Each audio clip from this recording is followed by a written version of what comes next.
Yes, people. Welcome back to Norski TV and the What's Going On podcast. It's good to be back in the house. And let me just say, please hit that like button, subscribe and share if you're new.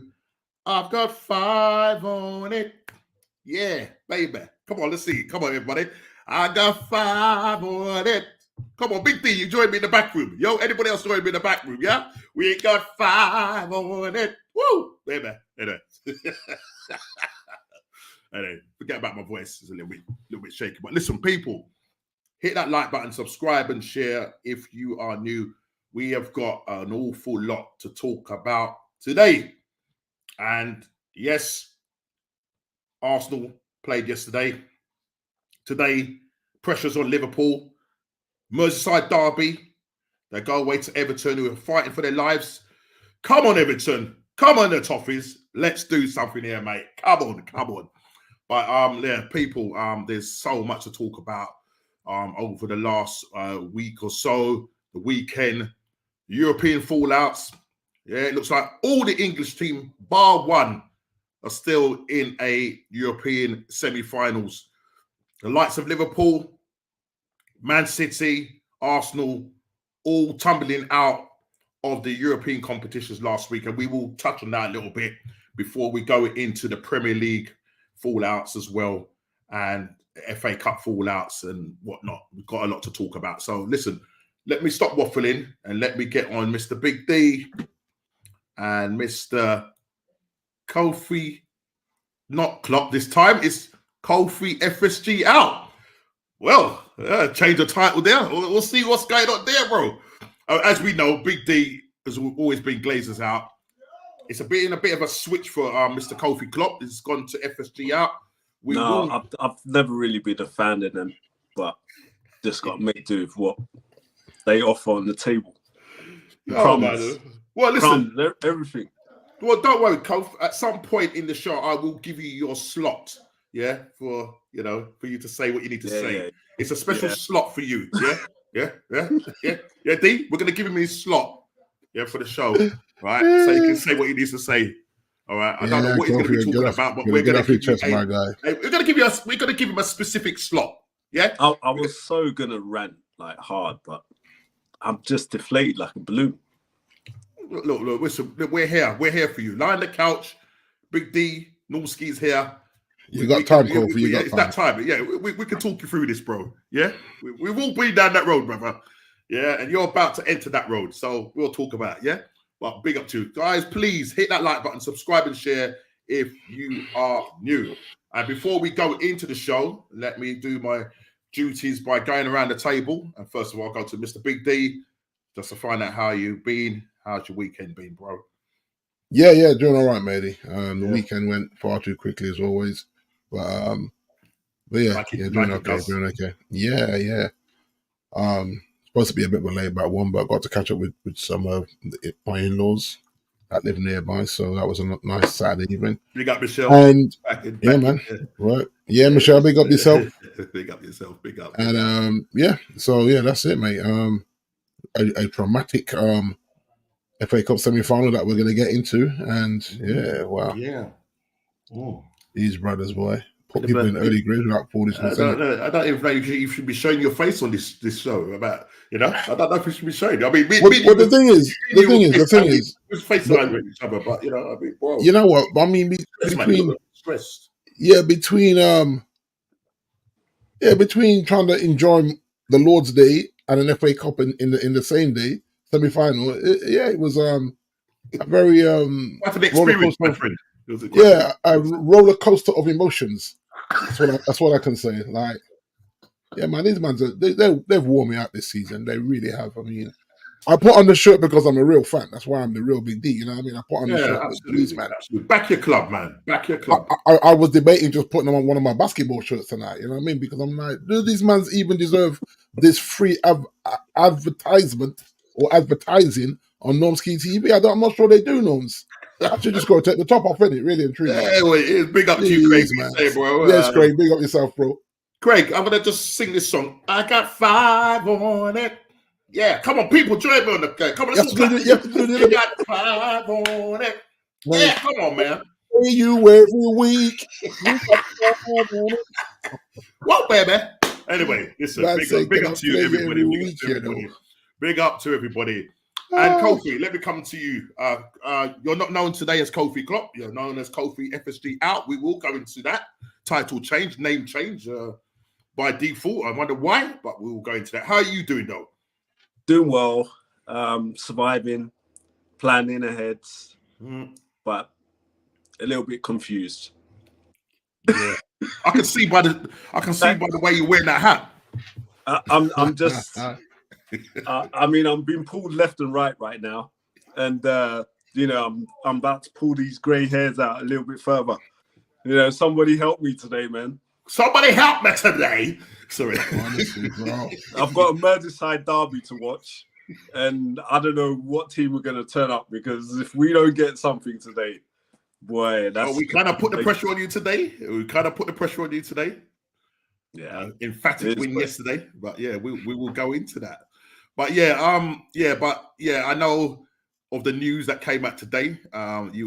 According to the chat, what I'm seeing in the chat on our personal chat, you don't seem a happy bunny, and I was trying to just calm you down and just say, Kofi, just calm, just take it easy, bro. I don't even know why you even put that voicemail in.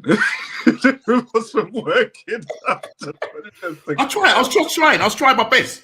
Brother. I was trying my best. But look, we will go into the ins and outs of Liverpool and their managerial merry-go-round, which is going to take place in the summer after Klopp decides to depart from the club that he much loves. Was it 7-8 years? Hey, man. Jackson had a TV show named after him, in case you didn't know. It was called Everybody in the Show. How's man? Listen, let me just quickly say this, Joe. Man had a clear header at the goal. And man decides that he thinks he's going to... You should have put on your basketball. Because man was trying to... What was that all about? What was that? Listen, it's Cole Palmer FC. I just had to say it, no. I just had to say it. And the thing was, no one knew he was ill until game day, because I didn't take him out of my fantasy, which has hurt me. Well, so I didn't even know. I got a little hinkling from one of my mates to say, did you hear that? Because I rang him up and he said, you ringing up about Cole Palmer not making the game? I'm like, well, I can't see anything in there to say, because they were saying they're going to assess it on the day and whatnot. All right. When I looked on the match day, and I didn't see his name in the squad. I didn't see. Is it Guts? Yeah, Gutso as well. Yeah, but both of them. See him in there. So I was thinking, ooh, you know what I mean? But listen, at the end of the day, you got to play who's in front of you. You understand? Yeah, totally. And we will be touching on the game yesterday. Listen, we could have won that game 13-0. You know, the way that's the thing. I don't even know how much of a difference Palmer would have made in that game. Yeah, because I know a lot of people were saying. Yeah, a lot of people were saying that even if he did play, he might have got the odd penalty or something. You know what I mean? But I think we should have won out the case, because the way he was playing, God. But I think with Palmer, I think the team goes how he goes, Norm. He's he really sets the pace for the team. Yeah. And it just showed you, when them guys were trying to beat him up to get that penalty, it just showed you that man is waste man. Yeah. Because now he ain't here, and it's your time to shine. Now you step to the plate. Yeah, now you step to the plate. Yeah, so I think a few people are gonna have to beg him pardon when he comes back from illness and say, "Yeah, listen, Cole, and I beg your pardon, my guy." I mean, boy, you got some people saying that Cole Palmer should just ask for a transfer, bro. Yeah, because you signed me up to this.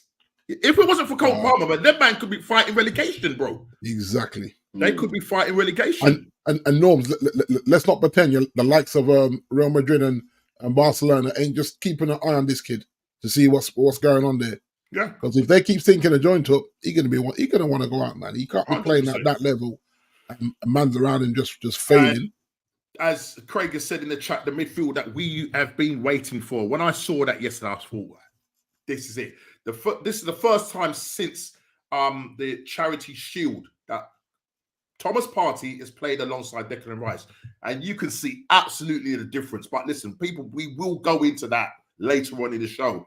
Partey was everywhere, and every time he got that ball, literally a ball was going forward like that, bang, ball, bang, forward. You know, thank you, Jorginho. You've done a job for us, but too much sideways, too much backward, man. We're at the bar to go forward. You understand? Yeah, you know what I'm saying? Yeah. Goal is that way, not that way. Yeah, it's not backwards. It's that way. You understand? So for me, brilliant. Odegaard was superb. Now, a lot of people are saying that he's world class. Now, for me, he has the potential to become world class. If we win this league, then I'll be saying yes, because this guy's taking the ball. He was turning guys on a sixpence. Oh, bro. The passes this guy was doing, the flicks he was doing. Mate, it was absolutely fantastic. And the funny thing about it, I was just hoping that Ez would be, he didn't say that he was going to be on the show. He might be on the show. I don't know. He might be watching. I don't know. I mean, man, I can't see his dark glasses. I can't see his shades. I don't know wherever you are, my guy. Wherever you are, Ez, we are calling you. Come true, man. Come true.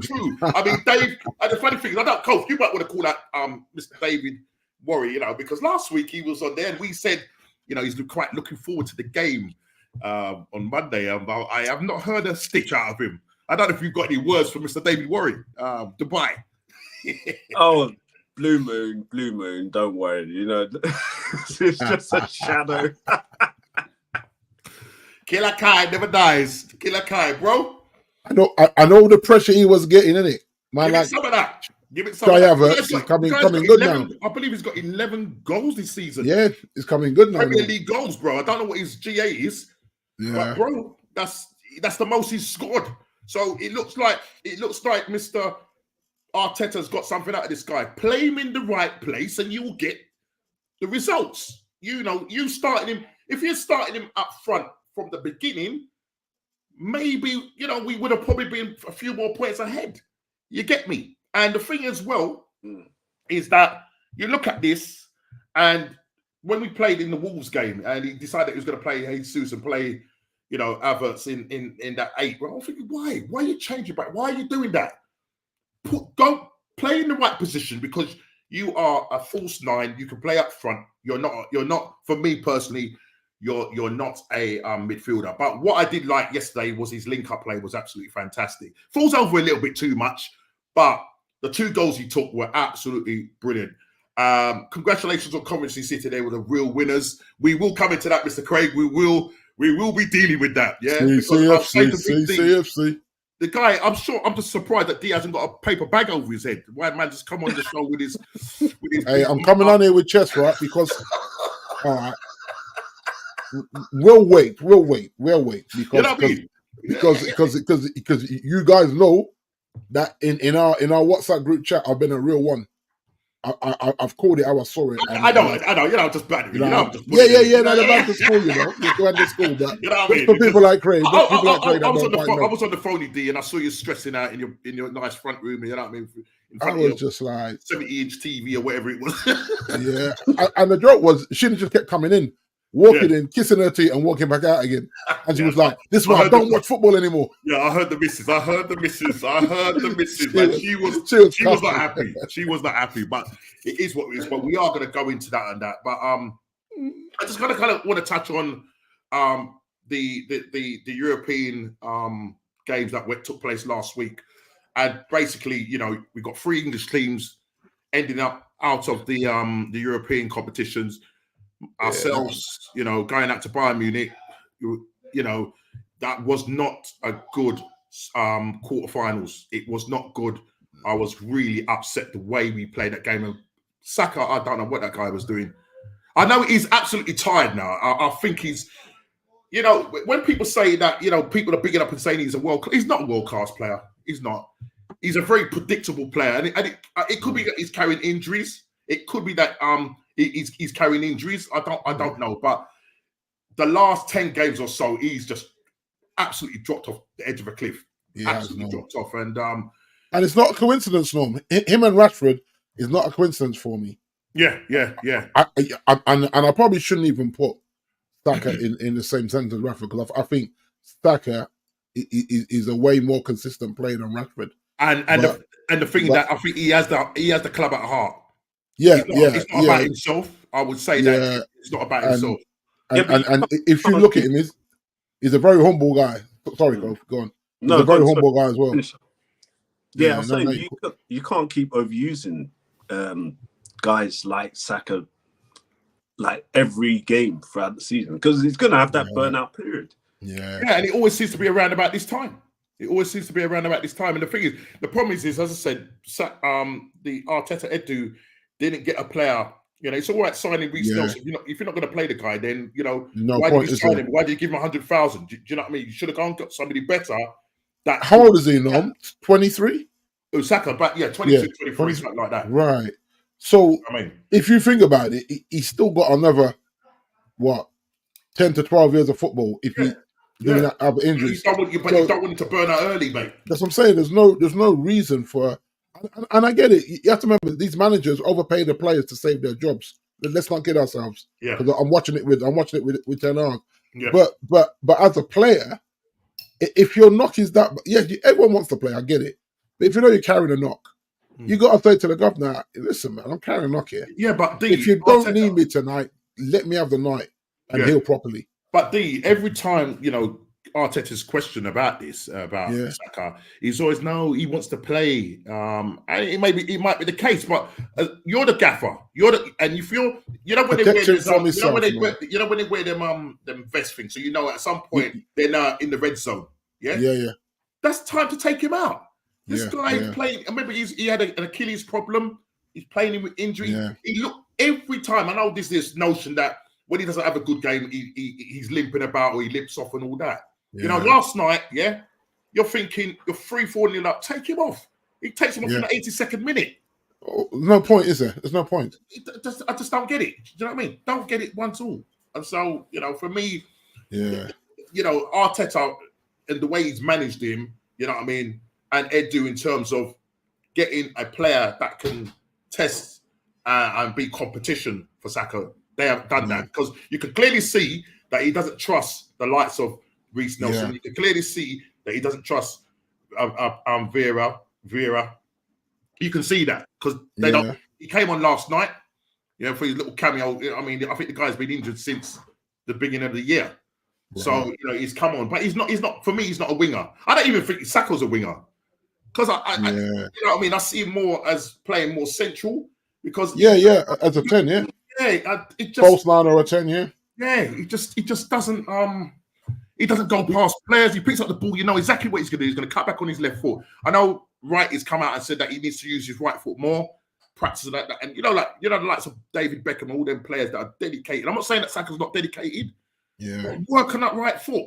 Do you know what I mean? Yeah, it's like anything in sports. Last night, he plays a ball back to Saliba and just kicks it out of play.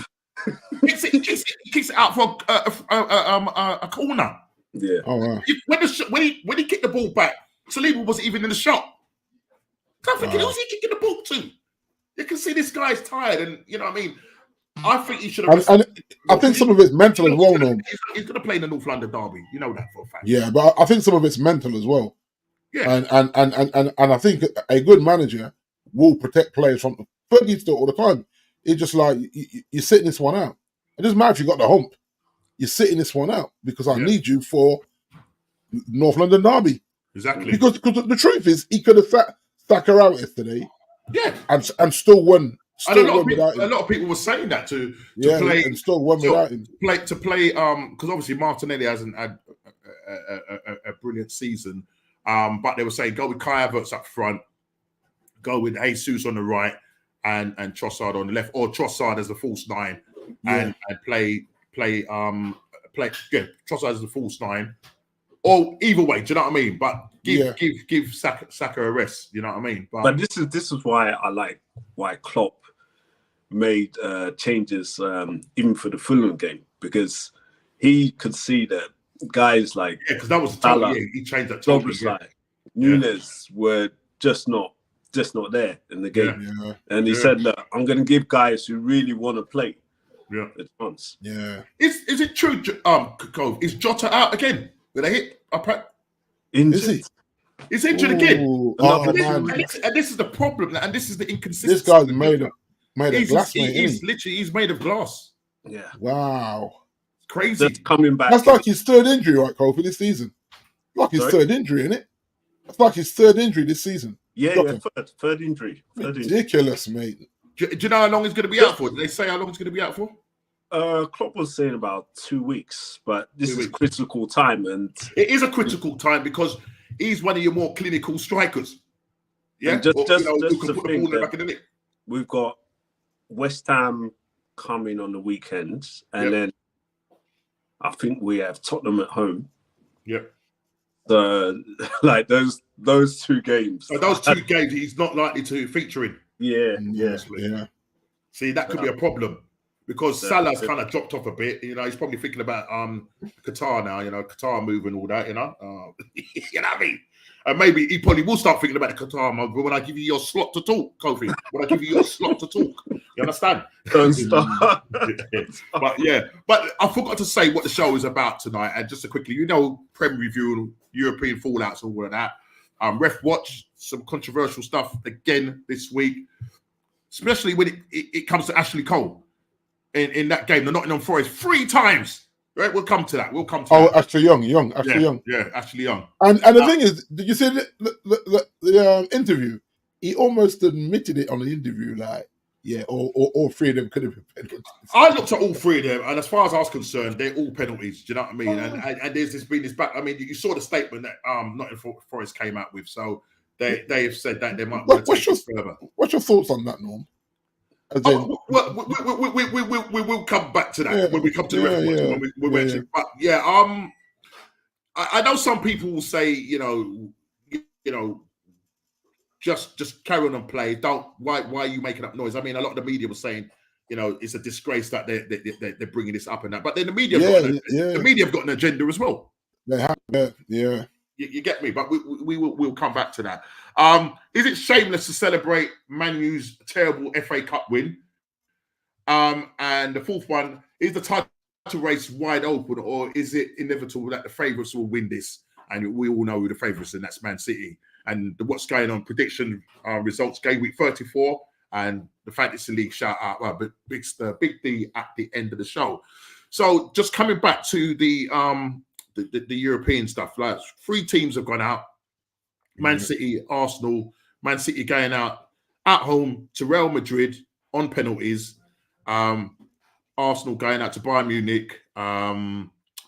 Kimmich got the winner, a player that we're linked with. And as I said, not happy the way we went out.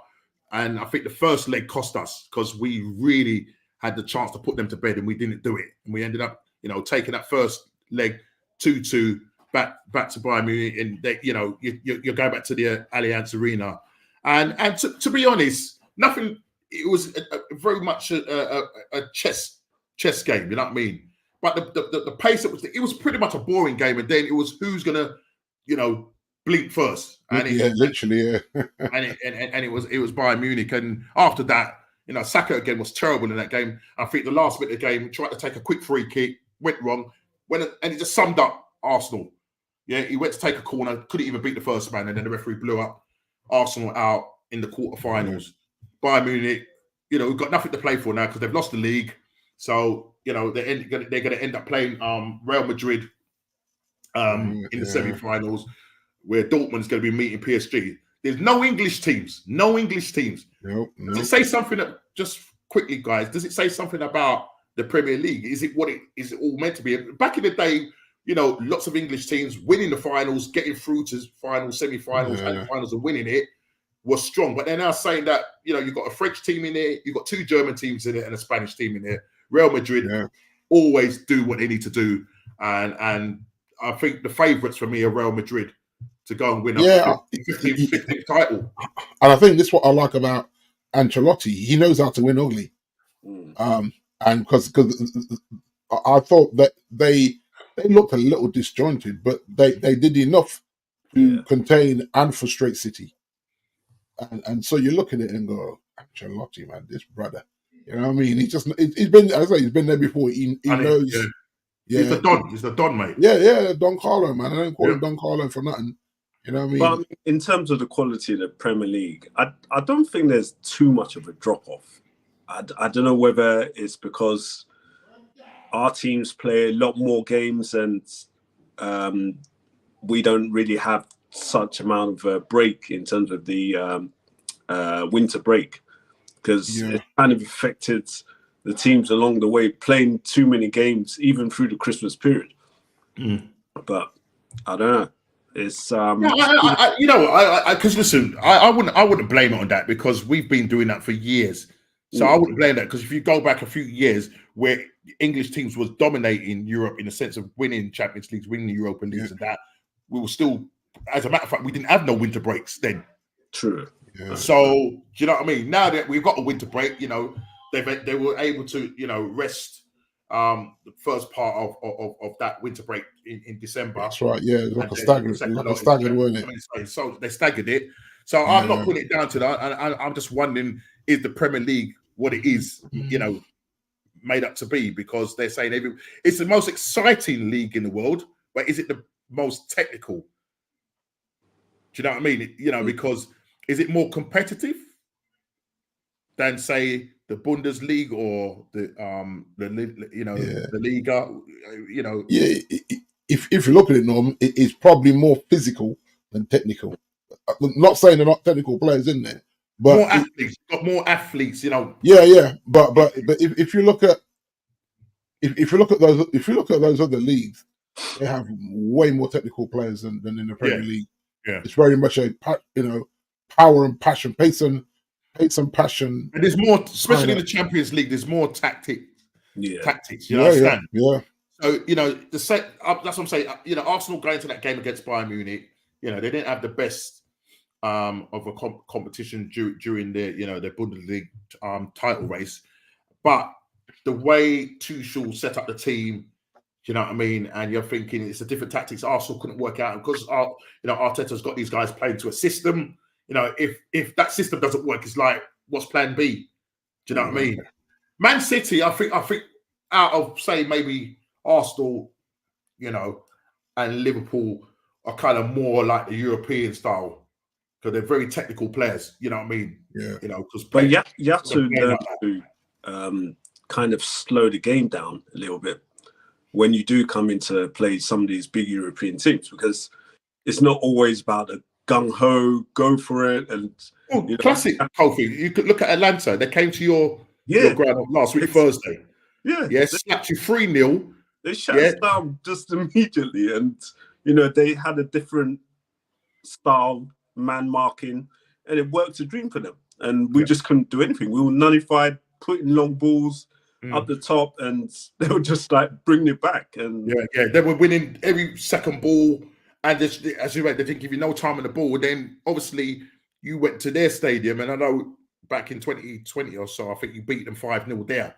Yeah. So would you maybe hoping that Liverpool going back to there, there's a possibility? I mean, when they got that early penalty through Saka, did you think, maybe there's going to be a comeback? It was just the way we applied ourselves. It was worrying. And in parts of the game, guys were looking sluggish, no ideas. And you could see on Klopp's face, he was frustrated with the fact that guys really didn't have that mental push to put in the performance when they really could have. Go for it and, make something of it. Look at Salah's chance where he tried to lob the keeper and he puts it in row F. I don't know where he was going with that one. To be specific. But listen, all three have gone out. Aston Villa are the only ones that are left in the Europa Conference League, and they've got a very big chance of, winning this competition. Do you know what I mean? Unai Emery has done a great job with them. They're currently sitting fourth in the league, 6 points clear of Tottenham, albeit that Tottenham have got 2 games in hand. But Unai Emery, they did a job on us last week. And that really, as Craig said in the chat earlier on, that really hurt us, because after Liverpool losing to Tottenham, Crystal Palace last week, you're thinking, right, this is Arsenal's chance now to push on and put the pressure on Man City and that. And what do? We said, "Oh my beer, Cole, here's my beer," and then what do? We go and lose 2-0, we didn't lay a glove on them. We just did not lay a glove on them, and that could be the nail in the coffin for us. You know what I mean? Because at the end of the day, it's now in Man City's hands now. You know what I mean? And unless they looked a little bit fatigued in the FA Cup semi-final against Chelsea, and in that game, Chelsea could have won that game, but again, Nicholas Jackson not taking his chances. Can't call him Nicholas anymore. Tito. That's it. Tito Jackson, mate. Forget the Nicholas. He's ridiculous, man. Because the thing is, he's got chess, and then it's almost like he's just flopping his lines every time he gets on the pantomime stage. He's like, bro, what are you doing, man? Sit down, Tito. Just no penalties for you. If you can't score the sitters, you're not taking penalties. Simple as that. You know what I mean? It's like, I wish Ez was here, man, because Ez needs to explain this one to me. This is what I'll say. I mean, I didn't say much on the chat last night. He must be wondering why Norman's so silent. But I just thought I'd leave him today, But he hasn't even said that he can't even make it. Not even an outside. He's probably still lying on the couch, and his missus is probably trying to assassinate him. If anybody out in the southeast of the country, and you see this young man wandering around with his shades in, just take him home, please. Take him home to his wife and his kid, you know what I mean? Because I am concerned. If you're there as the beginners, we are very concerned. We'll put that in the atmosphere now, bro. Yeah, I'm saying very concerned indeed. Search party. Edit search party for Eds. So look, they're out now, and we'll see what Aston Villa does. And I suppose if Aston do go on and win the Europa Conference League, because now that we've been knocked out at the quarterfinal stage in Man City, what does that do for that 5th place? Well, this is the thing. If Villa win it, Villa in the Conference League, aren't they? Rather than Europa. So I don't know. So it just automatically qualify them for Europa, doesn't it? Yeah, no. What I'm talking about the positions of the 1st to 5th place. Because remember, 5th was going to be a European place, but because of the coefficient points. So this is what will happen. I don't know. If Villa finish 4th, they go to Champions League. If they win the Conference League, then a team that is either 8th will get the Europa League slot, I think. If they win it, because they qualified for Champions League, obviously you're not going to play in Europa. They'll play in Champions, and then I think someone else will get their spot. Another English team will get their spot in Europa League or in the Conference League. Yeah, but at the start of the season, we were saying that because there's so many English teams in there, and it, I think at the time we were 2nd in the co. I think now we dropped down to 3rd. Yeah, does that mean that 5th spot now for a Champions League, not a Europa? I'm talking for a Champions League spot. Is that now out of the question now? Well, I think it is. Yeah, right. They were saying that Italy, I think it was either Italy or Germany were headed to the. Yeah, that's what I'm saying. Yeah. So I think out of those two countries, they're the ones that now have that choice of having that 5th place. But that's what I'm saying, because I know that at the start of the season we were saying, well, look, 5th place is looking like a gimme in terms of Champions League spot, but now with 3 teams being knocked out at the quarterfinal stage.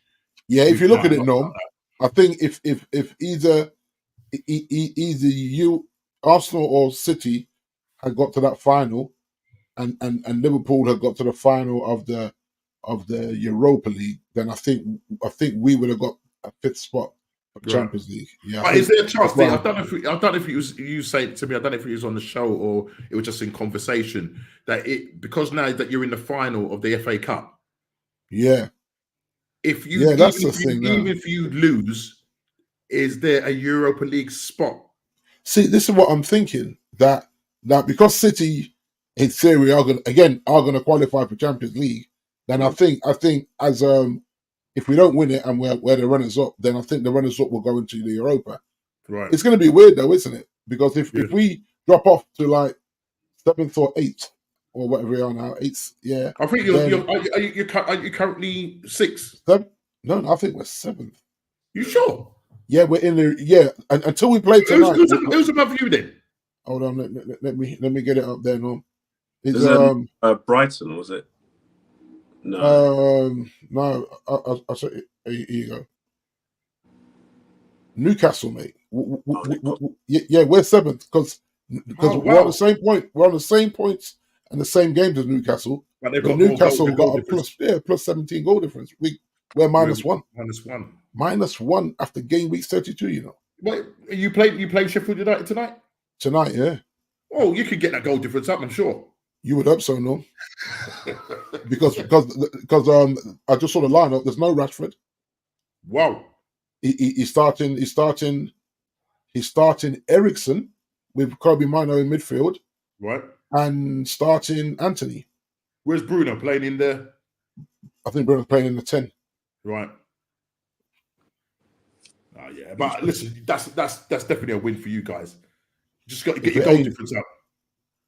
Well, you would think that would use an opportunity to maybe get us into a +3 or something like that. Maybe look what Burnley did to them. Right. Yeah. Because the thing, if you look at Sheffield are kind of checked out. Yeah. So if we struggle in this game, then I don't know. No, I just don't know. But if we struggle in this game, it's absolutely crazy. There's no redemption for him. Yeah, but let's move on to the games. And as you say, last week we won away to Wolves. It was a tough game going there. It wasn't the best of games, but we came out 2-0 winners. And I was just hoping, I hope this is not going to be a banana skin. But listen, Wolves didn't have a lot of people out in terms of Neto was there, a lot of players are out, but it all but took Odegaard getting that final goal in injury time in the 95th minute, and Trossard again scoring again. That's back to back now that he scored in the 45th minute of that game. I didn't think that there was any time during that game where I thought we was going to lose it or anything like that, but I thought, I don't want to end up drawing it. And you get to 45 minutes, we still haven't scored. But then Trossard, I say, he comes up trumps. It was a very good goal. I think Jesus set him up, and the way he hit the ball, kind of hit it across field, and he went and kind of hit the crossbar or the post, and it went in. Yeah. So we get that 1-0 going at half time, and then we struggled. It was a struggle. But I didn't think at any point that we were gonna, with a 1-0 lead up to that point, there's a chance that they could come back and equalise, and that pretty much would have just ended the title. Then you got Chelsea on the horizon waiting for you. You get what I'm saying? But look, we get through that game, and I think when you look at the stats, 24 shots to their 5 shots. Do you know what I mean? And we only scored 2 goals, yeah, and 9 of those were on target, and that's the problem with Arsenal. We just need to be more clinical. When you're in front of goal, just put it in the back of the net. Luton just got slapped up at home 5-1. I'm not going to go into these guys. They're obviously fighting for their Premier League lives. Brentford, I think, are pretty much safe now, and they've been without Ivan Toney as well. Sheffield United has said they got slapped up 4-1 at home to Burnley. But Burnley might have a sliver of a chance, You never know. Burnley might have a sliver of a chance to get out. The goal difference is heavy though in 1 minute. I know, but listen, look, if you look at the table, okay. Yeah, still hope for them. So currently at the moment, that's why I think Everton are probably not safe as yet, because you have to go up as far as what is it? There's 4 games left, okay. So there's a potential of 12 points. That would take Burnley on to 37 points? Right. No, they're on 23. It's 12. Am I right? Sorry, 34 points. Yeah. But you have to also remember Everton still in the appeal for their points. The 2 points thing, yeah. But you probably won't hear about that until they've had the 2 points deducted, but they're appealing it. I think Everton just need 1 win and a draw, and I think they're safe. Yeah? Yeah, Everton, yeah. Possibly, yeah. Do you know what I mean? But they're on 30 points. Well, the thing is, no.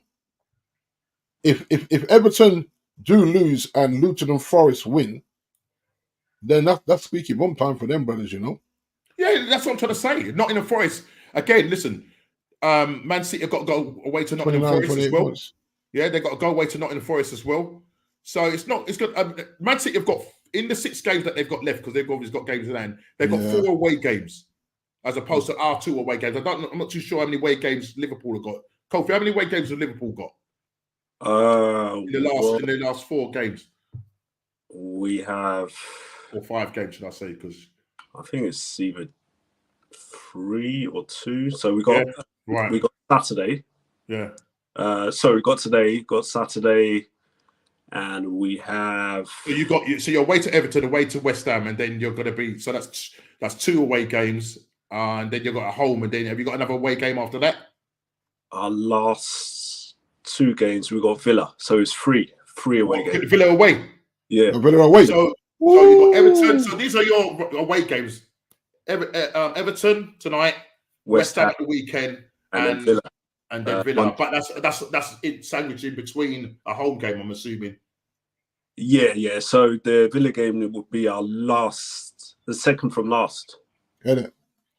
Yeah. Because if you look at that Villa game, because Villa are still trying to keep Tottenham at bay. Exactly. So that is going to be that will feel like a cup final. Yeah. That Villa game. They're all serious. Listen, it's a outside chance with Burnley, but at least they've given themselves something. Do you know what I mean? Listen, Sheffield are all but gone. Yeah, they're only on 16 points, so just forget that. I think maybe the next 2 games, if whoever wins above them, then bro, they're out. Yeah, big up to you, H Ray. We say, brother, good to see you. Like H, show, bro. Yes, bro. Yeah, good to see you on the show. So those are the games, and then you move on to the FA Cup, where obviously Man City, after coming off the back of playing 120 minutes extra time against Real Madrid, Bernard Silva, even Pep had a little bit of a moan, saying they looked really leggy. They looked really leggy in that game, and it was another Bernard Silva, thing. But he had a bit of a moan to say, look, it's not good that we're playing all these games or extra time, and then you're putting us, he's basically saying that Chelsea had time to rest. But the truth is, Norm, the truth is we're playing these games. But the FA could have just flipped the games and had United and Coventry play on a Saturday and then guys play on a Sunday. Yeah. But so I see his point in terms of that. But then pundits were saying Pep is not using his full squad. Right. So it's like, don't moan about players leggy when certain players you're not giving Jack Grealish his fair shout for whatever reason. Yeah. And so the players, those quality players that Pep is not using, and then moaning about the schedule. So it's like, make your mind up, mate. You've got one of the best squads in the league, and you're still moaning. Yeah, it's like, right. I think a lot of that was. That's what a lot of people have said. You've got one of the best squad. You know what I mean? But listen. Let's hope that they are leggy on Thursday when they go to Brighton, please. Well, this is the thing, Norm. If they had beat Real Madrid, that rant would not have happened. Trust me. 100%. I'm saying. We know so that. it's like Pep, relax, bro. We know that. If you had won the Madrid game, you're not coming on there tomorrow about that. We're at them Blues tonight. Hello, I don't know where he is. Geezer, I don't know where he is. We've sent out a search part. We've sent out a search part him. Yeah. Listen, please, somebody, where is Ez? Yeah, we'll put his name on the milk bottles. Yeah, blue milk bottles. Blue bottles, the £1 billion bottlers, them ones. We'll put his name on that, and hopefully he will show up somewhere. So we don't know. It's. I can hear whistling in my ears. Like, when you're out in the desert, you see the old tumbleweed going across. I really don't know. But he might be secretly sitting in the chat and just observing and watching. You know what I mean? So listen, he's not on the show. We don't know why, but it is what it is. Everton 2, Nottingham Forest 0. As I said, Everton, a great win. But in that game, this is what I want to talk about that game, guys. How on earth has Ashley Young got away with 3 blatant penalties? I'm sorry, all 3 of them were blatant penalties. The thing is, right, you see Ashley Young, right, he's an old school defender who knows every dirty trick in the book. And he knows at least 2 of them was blatant penalties, and he knows it. Because even when he was asked about it, the way he couldn't even talk with chess, he was trying to style it out like, because obviously he can't throw himself under the bus by admitting that they were all penalties. Forget about what Ashley says. What does it say about the even to the point where Nottingham Forest came out and said about the VAR person that he's a Luton fan. Now, listen, Martin, how do they even know that, Norm? I have no idea. I have no idea. So it tells you that something. How you doing, Ann? It tells you that something, again, is fundamentally wrong with VAR. As in, you probably don't need to have. When I say footballing people, that's not the right word. But you could one could go artificial intelligence, where there's no bias at all. It's just, you got to look at it and say, having people with loyalties to certain teams in the VAR studio is not the one. It's not. Yeah. Oh, we've called for this from time. Get independent guys in. It's rather true. Than, because it's everybody, muddy waters, no. Yeah, but then you've got Gary Neville and Jamie Carragher coming out and saying that the guy who's the Mark Clattenburg, who's like a kind of what is it they call it, an advisor to Nottingham Forest, are telling him that he needs to resign and all this. Yeah, he needs to relax, man. So there's this thing going on, this narrative where it only suits the media. You think they're probably getting brown envelopes, criticizing. This is ridiculous, and Nottingham Forest are not happy about it. They're not happy about it. Everybody has their opinion, and they're allowed to voice it wherever they want it, as long as they keep it, because if you look at the Kofi, if the manager come out and said this, he's getting fined and sent to the stands, isn't he? Exactly. So if Mark Clattenburg is an ambassador, advisor, spokesperson for the club, then let him do it, because there's nothing for him to lose. He's not going to get banned to the stands because he sits in the stands anyway. But I guarantee if the manager comes out and says this, then he's getting crucified, Norm. Too much ban and straight away, they're going to get fined. Yeah. That happened to Arteta. It's a disgrace. It's a disgrace, yeah. Absolutely. He got banned for it. You know what I mean? I'm actually okay with it. Because I think if you don't speak up, then it's like anything in the workplace. If you don't speak up in the workplace, then everyone thinks that you're fine with certain treatment, and it doesn't stop. But the moment you say to your boss, brother man, I'm not the one, don't do this to me, straight away you got his attention. And I think they've got the attention now. Now the whole league is saying, you see this VAR thing? Nah, it's a bit murky now. It's muddy waters. Yeah. But if they didn't speak up, if they just let those 3 penalty things slide, everyone said, well, Forest didn't say anything, so we're good. So So I think it's the right thing. Have they requested for the audio? Audio, apparently so. I don't know how true that is, though. They're not going to release the audio, Norm, because you know what it's going to be? Delay. All kind of bullshit. You know what I mean? You know what I'm saying? You know what I'm saying? It's just the same old. Now that they bring this semi-offside automated thing, I think that's going to sort out a lot of things. Much needed. A lot of the other European countries are using it now, so hopefully this will alleviate some of the problems, because you can't go wrong with that. Yeah, do you hear what you said, Norm? You hear what you just said then? Yeah, other European countries are already using it. Yeah, but yet we're the best league in the world. Come on, bro. We're always behind. We were behind with VAR. Now we're behind with this technology. Come on, man. Because there's too much dodginess going on there. Exactly, Norm. Too much of that. Too much backhanders saying, let's not introduce that yet. Give it another year or so. Introduce the thing, man. And keep the game pure. Because the referee said something like, he goes, we don't want to sanitize the game. That's what the retired referee said when he was asked about it on Talk Sport or wherever it was. And he said, "What are you talking about? What you talking about? Aaron Webb?" Yes, about we don't want to sanitize the game, brother. The amount of money in the game, right? Your referees are ruining the game. About sanitizing the game. You guys need to be sanitized. You know, and that's why I said it's so muddy now that literally every time our team score, you're not sure you can celebrate it. Yeah. Because of okay, here we go. He's got his finger on his ear. It's embarrassing. He's killing the game. Yeah. And I'm not saying that when we never had it, the referees didn't get calls wrong, but you actually just got on with it. You're like, at the pace of the game, the referee called it as that. It wasn't a penalty. At the pace of the game, he called it as a penalty. But now this whole delay. Yeah. Give us a moment. And that's why I don't think they're going to release it. because they're going to hear a lot of foolishness, and then Forest will be in the right.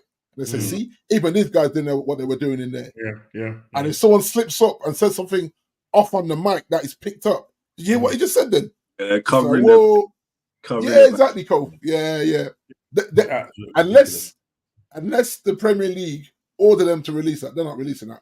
Even Gallagher on the ref watch. I mean, the guy was talking nonsense. It's almost like Dermot. Dermot Gallagher. Oh, like he said, no, I don't think it was a pen. What do you mean you don't think? Well, listen. I think it was Ashley Young came through the. Listen, Ashley Young came through the back. He kicked. You saw it. He kicked his foot. Yeah. He kicked his foot straight through the back of him. And Gallagher saying, "Oh no, I don't think that was a penalty." The referee looked at that and said, "From his angle, it looked like he got the." Come on, man. Come on. Yeah. Why didn't VAR go? Why didn't VAR say, "Go and have a look at it on the thing"? Yeah, it's the same old. It's absolutely a joke, and they need to sort it out. And hopefully, as I said, this semi-automated one, when it comes in, listen, hopefully we won't be talking about this week in, week out, because it's just absolutely a joke. Crystal Palace 5, West Ham 2. Proper spanking. Elise, Eze, them mans, you know what I mean? Listen, listen, I'm saying to you, Oliver Glasner, ex, I think it's Frankfurt manager, who's now managing Crystal Palace. He needs to get backed. He's got them cooking, hasn't he? He's got them cooking, but he needs to get backed because he will lose the likes of Eze and Lise. You know what I mean? They've been linked. Lise has been linked with you guys. Even Anderson as well, the defender.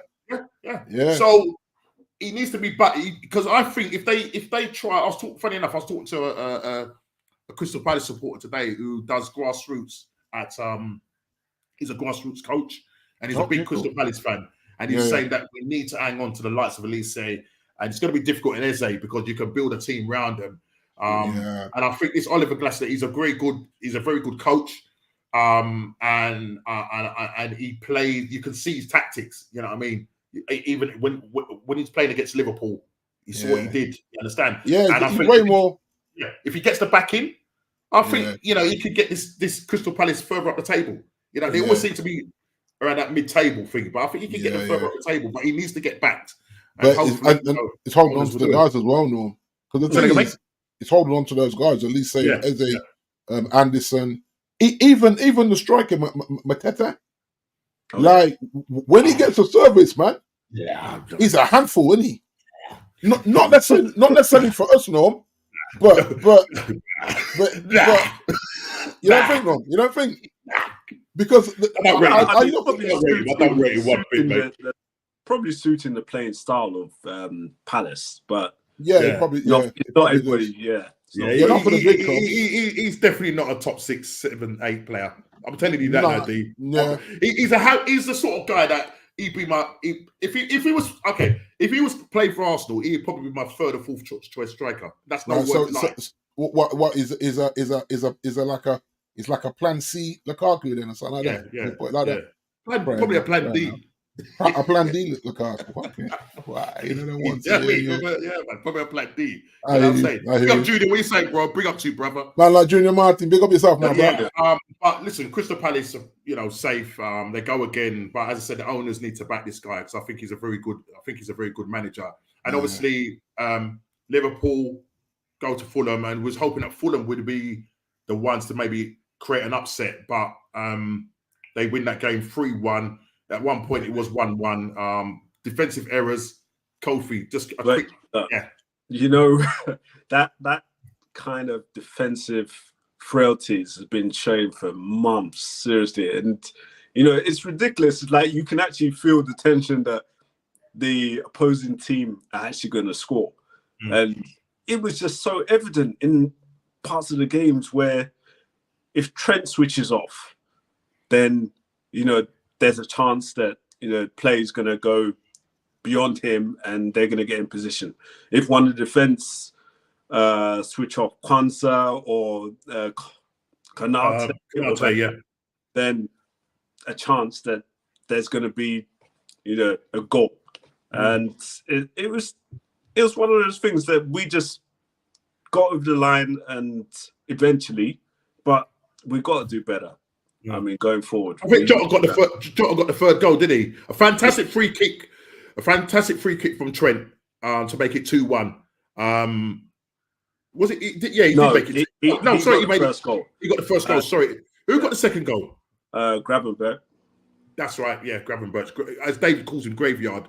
But listen, he came on, done the business, and got you the second goal. And then Jota, as Jota does, seals the deal. Basically, seals the deal. But now he's out for a couple of weeks, and that is the problem, Cove. Let me give you this slot. Let me give you this slot now to say how you feel about when the new manager comes in and takes over from Klopp. How do you feel about, guys? There's so much uncertainty. How do you feel about this machine slot? There's so much uncertainty. Like, you're coming from a league that there's unpopularity. I don't watch the Dutch league, but a team in that chat you called him what did you call him? Slot machine. No, you called him something about Ten Hag. What did you say? You said something. No, yeah, I said. Oh yeah, you called him. That's bad because you called him a B Tech Ten Hag. Because he's got a bald head. Yeah, it's Ten Hag from Wish.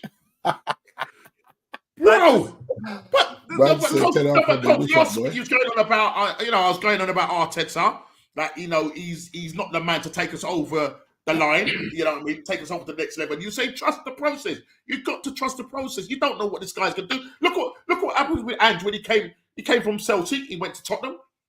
Yeah, but okay, they're sitting in 5th place at the moment. But yeah, but Norms, we put ourselves on such a high pedestal over the last 5 seasons, competing, and then you want to go back to when it was the early transition when Klopp took over. This guy plays aggressive football. He's won the Dutch league in 2022-23 season. Yeah, but he plays the same similar style rock and roll football. Dutch league is not the English Premier League, and he needs time. He's going to need a lot of time, and by that time, the rest of the league would have Okay, you got Alonso that's turned you down. You've got the Sporting Lisbon guy that's turned you down. He's linked with now West Ham. He's also linked with Chelsea now because there's a rumor going around that there's a possibility that Poch could get sacked. Guys, there was talk that Mourinho was in the stands of the Fulham game. He was there. Was it? Yeah, and I don't know how far this is going into discussion, but would you take Mourinho? Say, brother. Huh? Yes, Alvin. Would you take Mourinho? Oh. He's experienced. He's won the Premier League how many times? Cove. No. Because the thing is, like right now, we need that level of experience, and I would have gone for. All right, so Arsenal don't need that level of experience. No, but I said we need experience. I was not. What about Arsenal? Of course, you need experience, and I've said that. You said that. But when I say to you that I think Arteta can't take, you said no. Trust the process. You now need to trust the process. But you see with Arteta though. Yeah, but the thing is, go on. Yeah, go on. He's working with a young squad, and a young manager can get the better feeling out of younger players.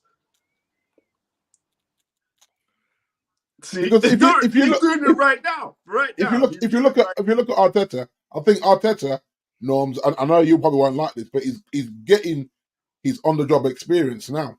And it wasn't what you signed up for. That's at the detriment of us not now. Yeah, 2 years in a row now and still falling short of the title.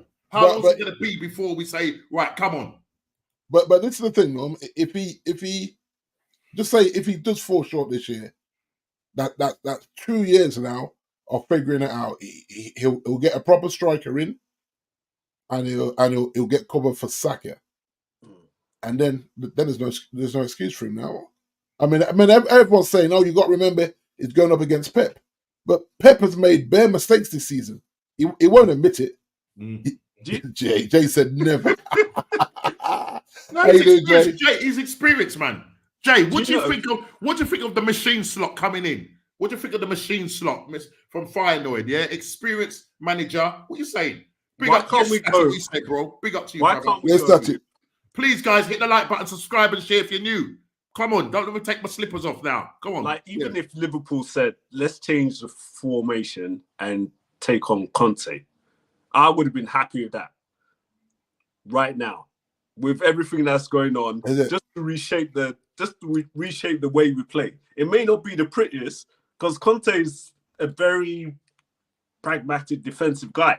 And he'll bring that, he'll instill that Italian. Do you really think Liverpool want to go down that road?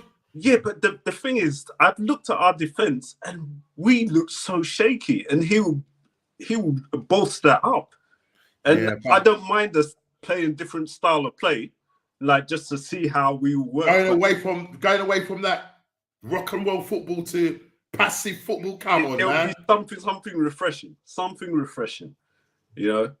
Bro, well, it might not work. So there's Conte and there's Mourinho. You're going away from.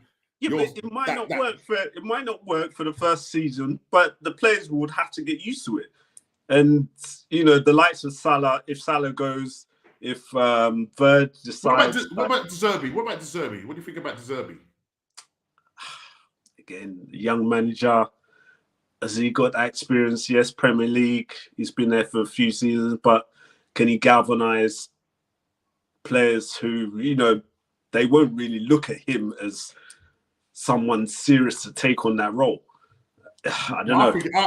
Well, the thing is, Norm, the thing that they're rumoring that Thomas Tuchel is someone that they're talking to for us, but then Liverpool might be talking to him as well. Because if you look at that, right, would you go for Thomas? Would you go for Thomas? Me? I'll go for Thomas. I think I feel the same way. I think I feel the same way. Chili, my dog. Well, you saying, brethren? Getting better, man. I know you're getting better, man, because you're chatting in our chat, bro. Big up to you, bro. We're bringing toxicity to the just, Well, the thing is, I suppose with Jose, he's always got that in him, that throwing you under the bus kind of thing when it comes to certain players that don't jump through suit. If you look at Thomas Tuchel, the only reason why he left Chelsea is it was a fallout. It wasn't because he was underperforming. Yeah, and that's the problem, D. He falls out a lot. He fell out with PSG. He fell out with Dortmund. He fell out now with Bayern Munich. And he's gonna come along to whatever club it is, if it's Man United or Liverpool. He's gonna be okay for the first year or so, and then all of a sudden, because he wants the money, he wants to choose his players. Yeah, you've got a football director of football. Yeah, if we look Liverpool. Yeah, I feel that, you know, a manager should have that right to say, I'm dealing with the day-to-day. And I want this style of player to fit. Yeah, but that's a case where they both sit down together. It's not a case of, you know, because like Wenger, back in the day, Wenger was choosing the players, to suit same as Fergie, same as Fergie. So what I'm saying is, there's a case where they will sit down together and say, all right, you know, you want this type of player. Like, let's assess him. Let's look at what he's like. Let's look at his stats and that. You know, they use whatever formulas to find out what this player's like. Yeah, but it's a joint effort rather than because you got some other. Like, listen, Todd Bowley, when he took over Chelsea, he became the footballer director and bought £1 billion of potentials. Yeah, who are just basically flops right now. Apart from Cole Palmer. Yeah, but that's the thing. That's the US. You know what I mean? That's kind of the US style of how they deal with matters. Concerning their clubs. Yeah, so I'm saying, Kofi, though, you need, I think, Tuchel or whoever comes in, you need to work with the director of football because they're the ones they're the talent things. Listen, D knows this. This is where Ten Hag is falling down. Yeah, I was going to bring that on though, because if you think now, like if you look at the Ten Hag situation now, Kofi, Ten Hag has ruined it for any other manager coming to our club now because it has forced us to go and get a director of football, and I've wanted that for a while anyway. And I always said the teams around us that are winning have director of footballs, and we don't have one. And so because there comes a point where you got to rein a manager in a little bit, like even if Klopp's saying I would like X, Y, and Z. And you can say, well, you can get X for now. Y and Z is not feasible in what we're trying to do here. Because now, like, Klopp leaves, and all the players he brought in are Klopp players. So if you don't get a manager with a similar style now you've got a disjointed squad that may not want to play pragmatic football because of how Klopp was playing. So I think that's what they're looking at now. They're looking at, okay, these guys that came in the summer under Klopp have had one season with him, and he's gone this summer.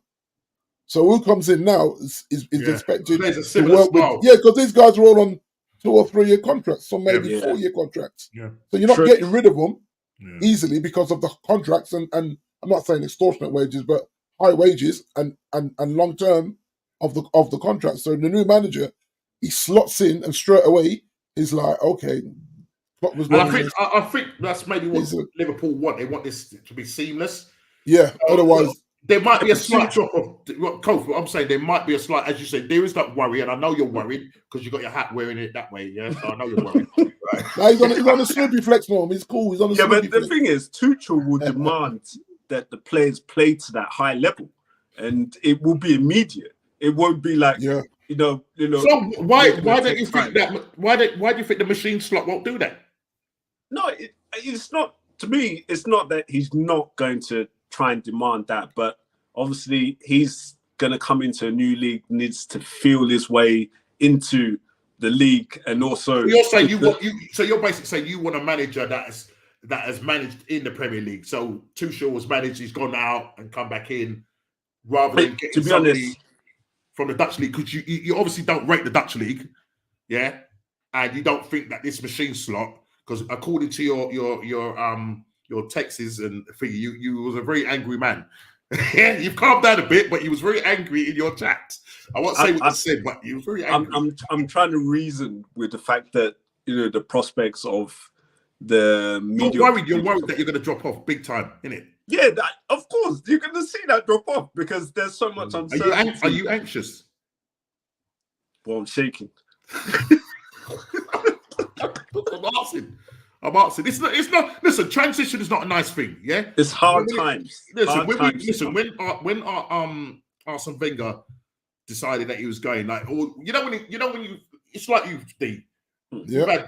You've had Fergie for years. We've had Wenger for years, and it comes to that moment you're thinking at some point he's going to turn around and say, I'm ready to leave the club. Because it might be just because it's an emotional attachment to Klopp. You know what I'm saying? And I think that's where you got kind of to break that. Do you get what I'm saying? I think you just need to say, right, we're not going to see that kind of champagne football no more, or that aggressive rock and roll football. And the new manager coming in, there will be a drop off. You don't know whether there's going to be certain players that are going to hang about. They're going to say, do we want to go and play for a guy that's managed Feyenoord, and obviously he's won a league, but maybe your key players like Virgil van Dijk, the likes of Trent, who've only got a year left on there, Mo Salah, these players. I think the younger players that are there, I think he could do well with them, but it's like your key players, because you still need those people with experience in that team. Yeah, and that may be a worry for you that they might once you start getting rid of the core of the team, like if you look at that spine, Alisson, Van Dijk. No, I think Alisson is loyal. I think Alisson will stay. I don't think he would, because this new manager's coming in, I think he will stay, because you need those statesman-like people in there. You know what I mean? They've seen it, done it, and you need it, because there will be that transitioning period, and obviously the Feyenoord manager is going to come in. He might decide that he wants to nick some players from, as Ten Hag did from the Dutch league. I don't know. It will bring his own spin. It will bring his own players, his own spin. I have no doubts that there will be a transition which is going to be beneficial at some point in the future. But it's about patience, isn't it? It's about having patience. It's that here and now, and what the supporters are really looking towards, because they've been used to that high energy, fully charged mantle of Klopp, and where he's brought Liverpool from. Because he's got that emotional attachment. He's got that emotional attachment with the fans. You know what I mean? If you look at it, Kof, the only person that I see right now who would potentially go in the summer is probably just Salah. If you look at the others, Yeah. In the way that they've come in on the contracts in the recent in the 2 or 3 seasons, you know, unless there's a player that just says, I'm not playing for this manager, and he's telling his agent to get out. I think Salah is probably the only one that with his contract running down would probably end up going and make a bit of money for Liverpool in the process to say, sell me and make some money. You know, FSG don't want to put their hands in their pockets, so they're going to rely. He's got one more year, hasn't he? After this, yeah, one more. But maybe Trent as well, because if Trent decides, and Trent needs to probably look at his own, I wouldn't say ability, but if Madrid are calling for him, then it's going to be, he needs to back up his ideas in terms of defensively as well. Yeah. Just going back to this statement by Chile, he says it's not the same. Klopp is still at the top of his game. Wenger had a massive drop-off, was mid-table and should have gone 4 years before he did. He wasn't mid-table. When he left, we finished in 5th, mate. What you on about, brother? Yeah. The thing is, yes, he did fall off. Yeah. Now you say Klopp is still at the top of his game. You got to understand that Klopp has only won 1 Premier League. Yeah, it's 4 years. He's only won 1 Premier League. So let's how long's it been there, Noms? This is season. Who's the Klopp? Season 8 for Klopp, or season 9? Season 8, isn't it? It's season 8. Season 8. Or 9. 9. Come on, just 9. Just make it 9. 9. So in 9 years, he's won 1 Premier League. Yeah, because he had Spaniards in the works, didn't he? Yeah. Well, no, he had 8 Spaniards in Pep. Yeah, and you know, I always refer back to all the great players in basketball that were playing when Michael Jordan was at the top of his game. None of these guys won NBA championships because of Mike. Even when Mike retired and came back again and won 3 more, it was like, this dude needs to go away. And once he went away, other players, and then by then, players are jumping ship to try and join super teams to win just 1 title. Look, bro. It's like, let me just address Chile, because I know that Chile's better now. So he's definitely getting better. Just this guy now. I know he's better now. Yeah. I know he's better. He'll soon be with us, people. Don't worry, Chile will be back. How many Champions League did he win the win in 20 years? He won 0. Yeah. He got to 1 final though. He got to 1 final. He got to 1 final. 2 finals. 2 finals. No, 1 final of the Champions League. Oh, was it? Okay, yeah. Barcelona. Yeah, Barcelona. Yes, yeah, Barcelona. Yeah. Under Unai Emery, we got to the Europa League final. That's right. Got slapped up by Chelsea. Yeah. Yeah. So all right. Yes, we haven't done well in the Champions League, and that's something that's our Achilles heel. We need to get that sorted out. But in terms of the league, and yes, when you say Klopp is at the top of his game, he's won a Champions League, he's won a World Cup, but he's saying, I can't do any more, and that's why he's going, because he knows that I think he's come to the end of, the road, as the boys to Render would say. Do you know what I mean? Yeah, but you know what? He's right to say that, because he hasn't fully had the backing of FSG. And this is from the onset. FSG had their standpoint and said to him, "Look, this is what we can give to you." And oh gosh, she's going for it tonight. She's going for it tonight. You have to work. Where's your ambition? Listen, don't talk to me about where is your ambition, because listen, right? Everybody now is trying to go for 4th place. Yeah. Wenger came out and said 4th place is like a trophy. Everybody is now trying to get 4th place because it's about that. Yeah, and they know that they will get better players that will come to the club. Right. You would love to be in 4th place. Yes, because I'll tell you why. Because Sir Jim let it slip in an interview, because I think he's done way too many interviews for my liking. But he let it slip in an interview that if we don't qualify for either the Champions League or the Europa League, then we have FFP problems.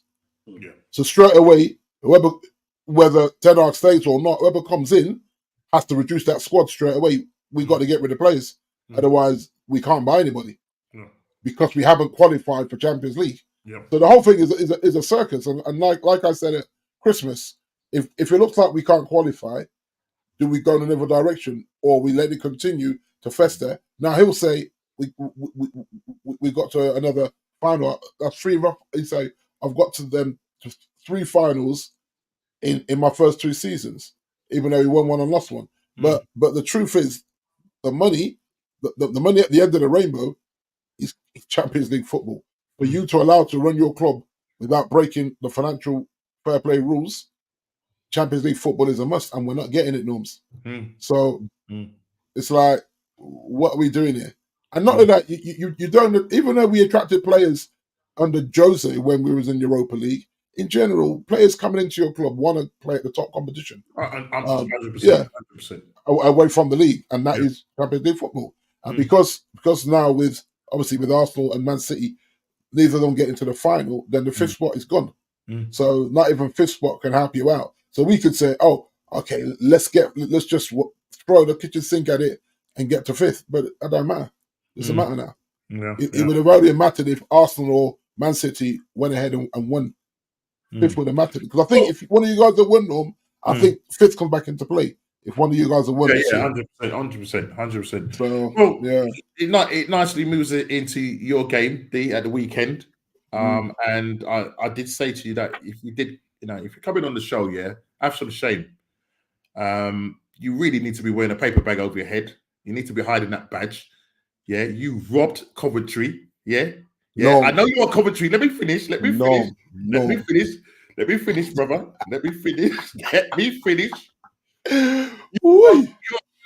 You was born in Coventry, I take it, yes?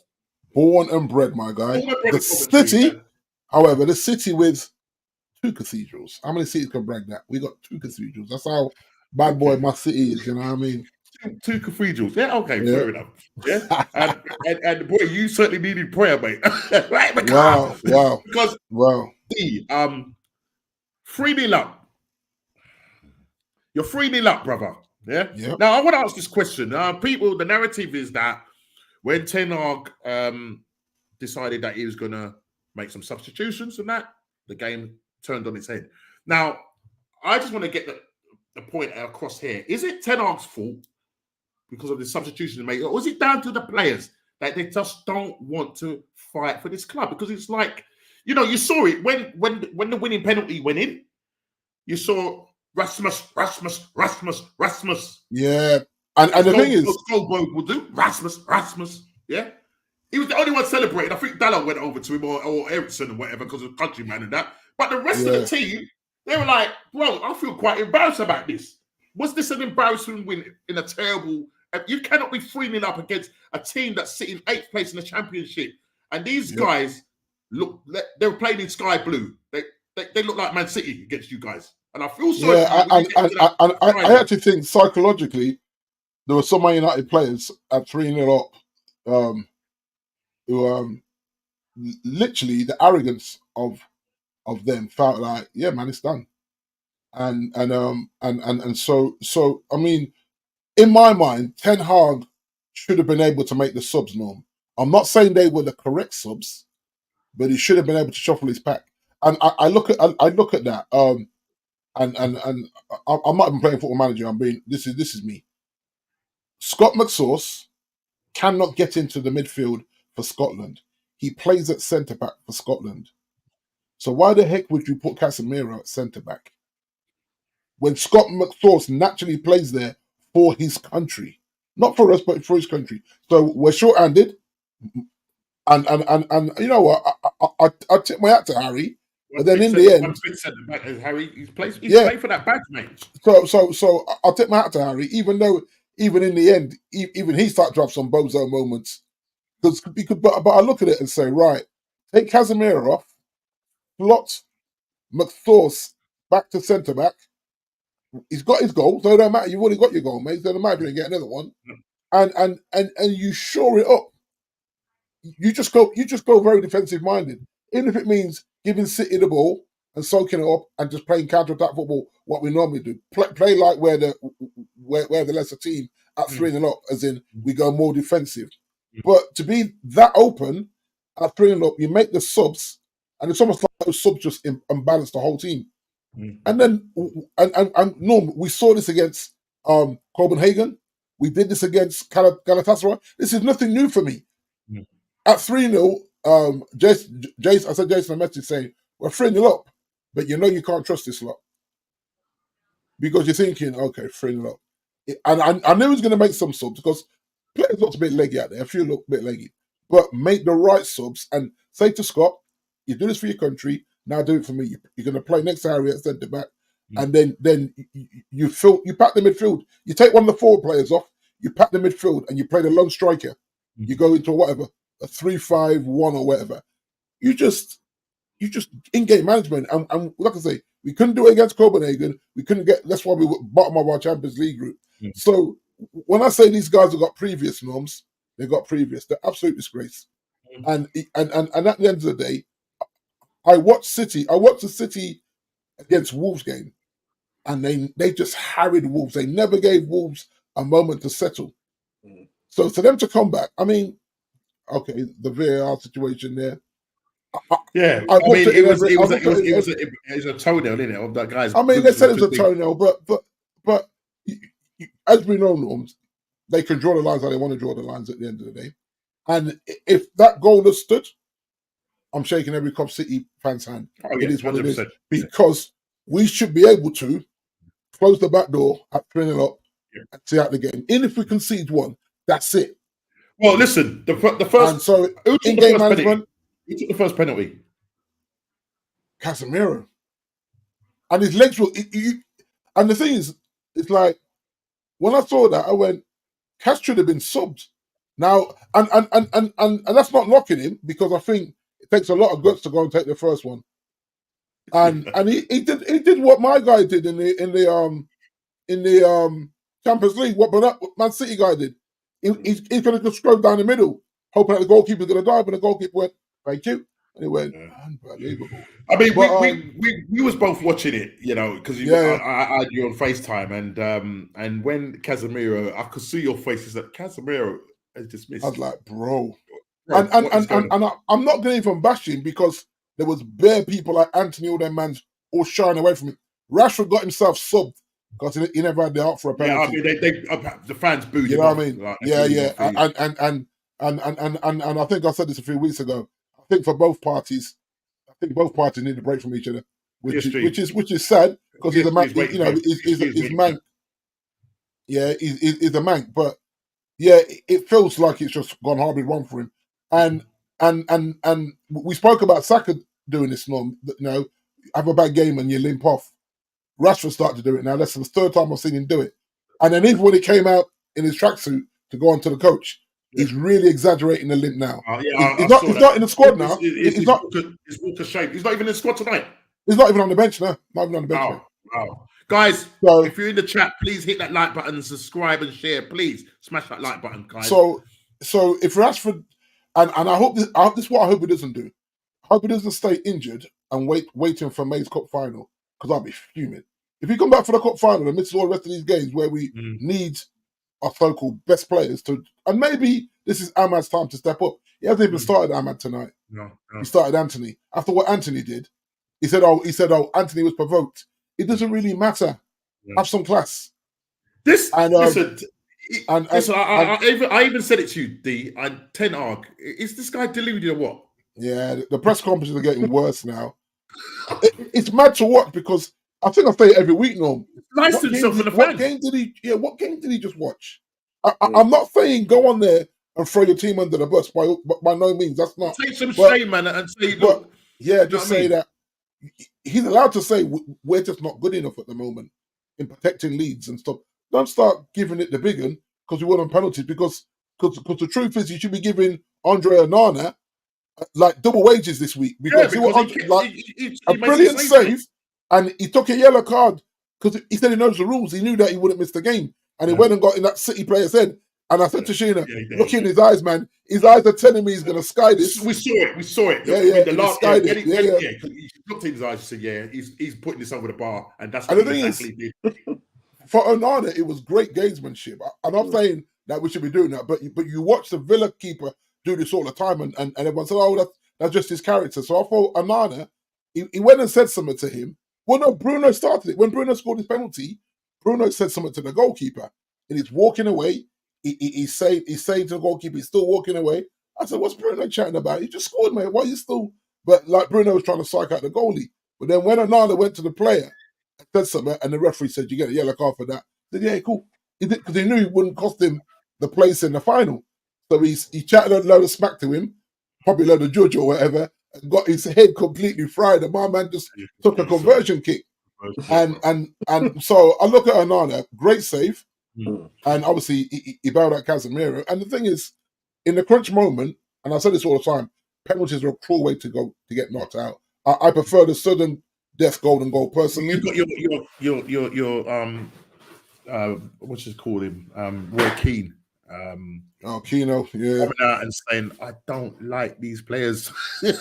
Yeah, he's had enough, isn't he? He's had enough. I don't like these players anymore. You know what I mean? As the Jamaicans, we're sick of them, man. We're sick of them.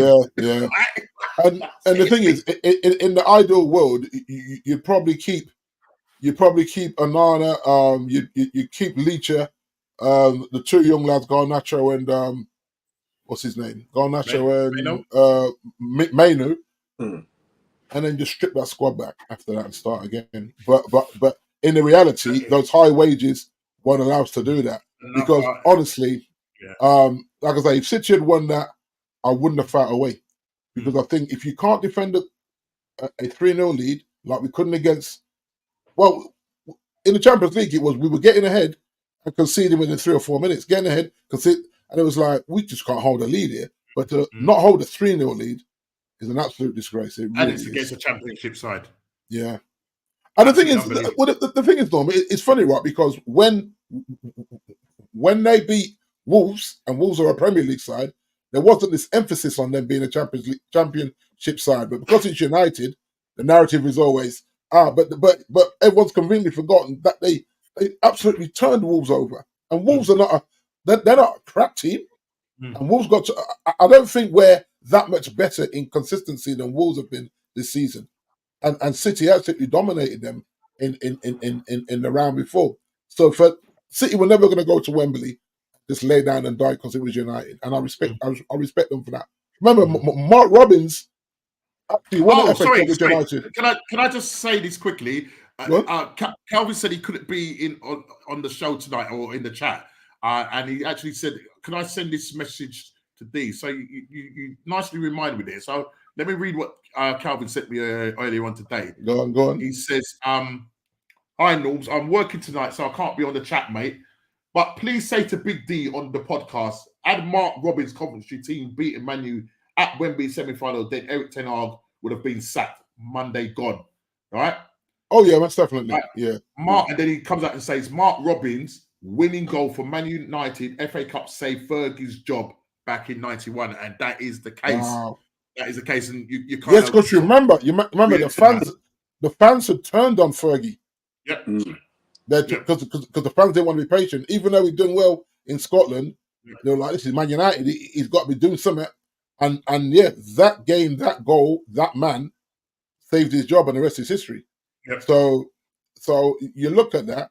Like I say, the Coventry players have got nothing but admiration from me in the way they dug themselves out of a 3-0 hole and made more than a game of it. Like I say, the penalties, it's a lottery, man. I think who gets to the spot and hold their nerve on the spot. It's not. Yeah, and they always say cream always rises to the top, but I don't know with Man United. But sour cream, Norm. That was sour cream on Sunday. Sour cream. But listen, you're in another final against Man City, and really, to be honest, do you give yourselves any chance? Norms, I'll tell you what. This is what I would do, right? And I know the sponsors won't allow him to do it. The four I mentioned: Maino, Garnacho, Leacher, and Onana. And I throw Slabhead into that mix. I start them five with the youth. That's what I do. But I know the sponsors won't allow it. That's not gonna happen. Yeah, but that's what I do. And however the chips fall, they fall. I would say you lot don't deserve to play this final, but these kids, because remember the kids are tearing up trees. They're doing well. The United kids, they're doing well. Yeah, I'm doing a lot better than the seniors. I was saying to these kids, you lot fancy a trip to Wembley? You get nice Paul Smith suits.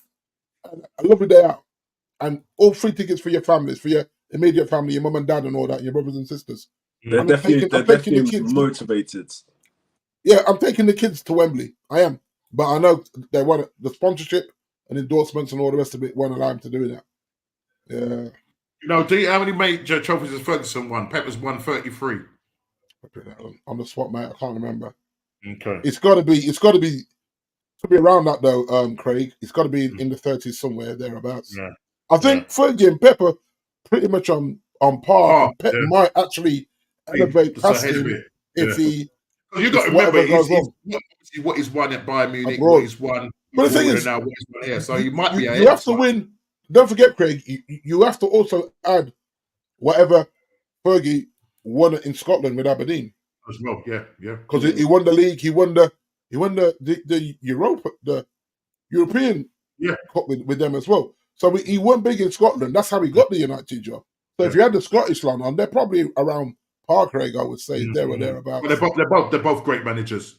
Yeah. Both great managers. In their era, they're dominating.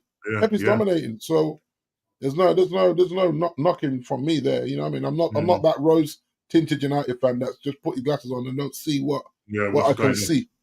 Because you saw me, I was fuming on Sunday.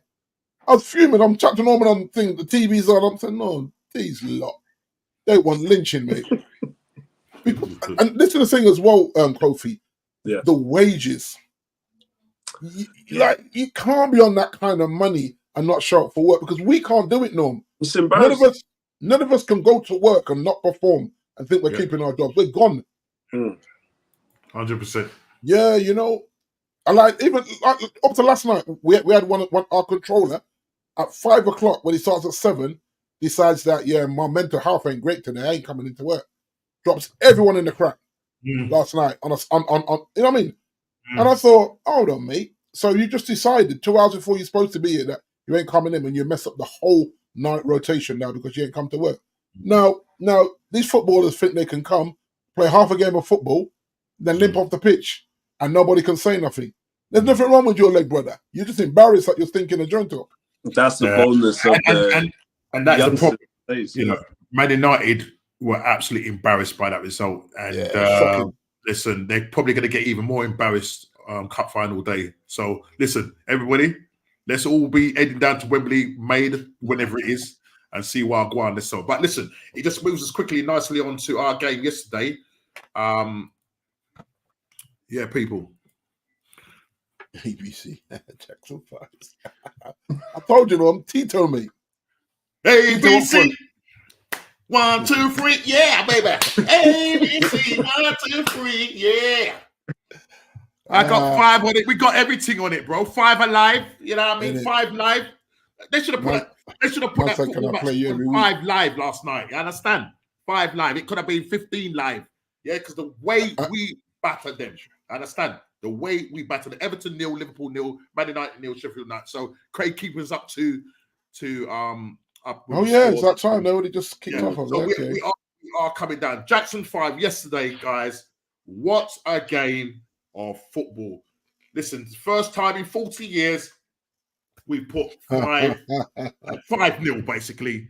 Yeah, we beat them 5-2 or 5-3 at their ground, but 5-0. High five, bro. Come on, listen. Come on, everybody, give us a high five. Yeah, come on. Come on, I need a high five from you, D. I need a high five from you, Ghost. Come on, man. 5. No. Not to title contenders. Oh, well, title rivals. You don't want to give it up. Right, spud me, man. Spud me then. Yeah, spud. No. No. You listen. Don't worry. I'm good. The machine slot is coming. Yeah, the machine slot's coming. The machine slot's coming. But listen, guys, Jackson 5. Yeah. First of all, Jackson 5, as you know, there's 5 guys that can sing, man. You know, famous pep group. You know, everybody know about the Jackson 5. You know what I mean? Tito can't sing, no. Tito can't sing, man. Can't score goals. Yeah. Nico Jackson can't score goals, brother. They would have kicked him out this group. I tell you what would have happened, yeah? Yeah. That was Michael Jackson's dad, yeah? You know the running scheme. You know the running. What Michael Jackson's dad would have done, yeah? When the man come off the pitch and go in the changing room, he said, boy, come here, boy. What did I tell you, man? When you get in front of the goal, man, what do you need to do? Yeah? I taught it how to sing. Now I need you now to score, man. With his blue streak and white thing in his head. Yeah, man should have got sent off in that game. Yeah, did you see that? He was lucky. And VAR didn't even look at it. And then Trossard steps on the guy's foot and he gets a yellow card. This is what I'm talking about. VAR, they're absolute jokers. They're absolute jokers. But listen, the game. It's the Jackson 5. Yeah, it's the Jackson 5. 5, bro. 5. And you know what? I really felt sorry for them. Here's another thing. Listen, let me do this one. Let me do this other one. And I felt sorry for this. I saw this in. I'm not. No, listen. No. Hold on a minute. What am I doing here? Come out here. What am I doing? Where is it? Find it, Norms. Find it. This is really. I really felt sorry for this guy. Right. Look, and I just know. Look, the guy said, I don't want your shirt. I just want you to fight for our shirt. You know what I mean? And you know what I mean? You know, the young kids always say, can I have your shirt, please? The man held up a placard saying, listen, guys. Nah, the only shirt he wants. Yeah? Yeah? You need to fight for your shirt. It's only Cole's shirt that he would probably take. He's not interested, is he? Is that enough? But it's just the performance that these guys gave. It was pathetic. Yeah. It was shocking. Embarrassing. It was boys against men. Yeah, boys against, as I would say, embryos. Yeah, not even born yet, man. Yeah, Chelsea were hopeless, and I mean, listen, yes, they were missing Cole Palmer, they were missing Gutsu and whoever else. They were rubbish, and even Chelsea fans that have gone down there and said they knew that that Cole Palmer was missing, and their best right back. I think they played Gilchrist there, and he was just tormented. Shocking. Side. Yeah, he's shocking. 4 minutes into the game, 1-0. Absolutely shambolic. Yeah, bro. Shambolic. And then we go into that game. You're thinking we could have been 4-5-0. Havertz, he could have scored a hat-trick in that first half. He gets into fantastic positions. I mean, listen, the guy played well in terms of his movement. Just needs to be clinical and just needs to have more conviction. He would have put that game to bed. But listen, they turned up. I don't know what Arteta said to them second half. I don't know what happened to Chelsea. Second half, Ben White on the 52nd minute gets the goal. I like Benjamin. In 25 minutes, we scored 4 goals. On 2 minutes later, sorry, to lie, 5 minutes later, Kai Havertz with an assist from. Did you see the assist from Martin Odegaard? Yeah. Did you see the assist from Martin Odegaard? Yeah. The weight on the pass just cutting through. Absolutely perfect. Defense splitting. And then he had Cucurella. Yeah, he had the strength this time, which was good, to hold off Cucurella and just put it in the top, like smash it in the top. Past the keeper, 3-0. And 65th minute, Kai Havertz again. Yeah, assist from Saka, and then in the 70th minute, Ben White. I said I wanted to score more because I know on Wenger's 1000th game, when we went to the bridge, we lost 6-0. And I say, please, man, please. We could have won that game. Last night, we could have won that game 9-10-0. I'm not lying. I'm not lying. It's not an exaggeration. They were absolutely hopeless. And then, Poch is kind of he's not blaming the players. What do you mean not blaming the players? What if Poch, I don't know what his tactics are. I mean, I think he's trying to get himself fired, no. I'm convinced now. I'm convinced now. It's just not good. Because, you can't say... So, if you say you can't blame the players, then you're blaming yourself then, aren't you? Yeah. Truth be known, if you say it's not the players, it's you. Good. Not good, mate. Not good. But, it is what it is. So, we put a little bit of pressure on Liverpool. I don't know. I think it's still 0-0. I'm not too sure what the score is at the moment. Still 0-0. And then obviously City play Brighton away tomorrow. Come on, De Zerbi, man. Get your guys firing. See, even if they drop points as a draw or something like that. But listen, City are a machine, and bro, you know what I mean? They've got 6 games. Do they win all their 6 games, or do you think they drop points, guys? Do you think the Premier League is still wide open, or is it just going to be Man City going to be the favourites and just win it in the end? What your they just know how to last. Say that again. They just know how to get through the games, and I mean, Haaland's out. Yeah, Ireland is out. Ireland is out. Ireland is out. He's never played the other day. How long is he out for? Because it came up on the X feed. I didn't look. I just saw it. No, but he missed the last game though. He didn't play in the last game. Right. Yeah. So yeah. He's But then they've got other players like Foden. You know, as I say, De Bruyne. It's got World Cup winner Alvarez. Yeah. But Alvarez is kind of falling off a little bit still. Yeah, because he's not getting the game time though, no. Yeah. No, but he's not getting. He's been playing. Yeah, he's been playing. Yeah.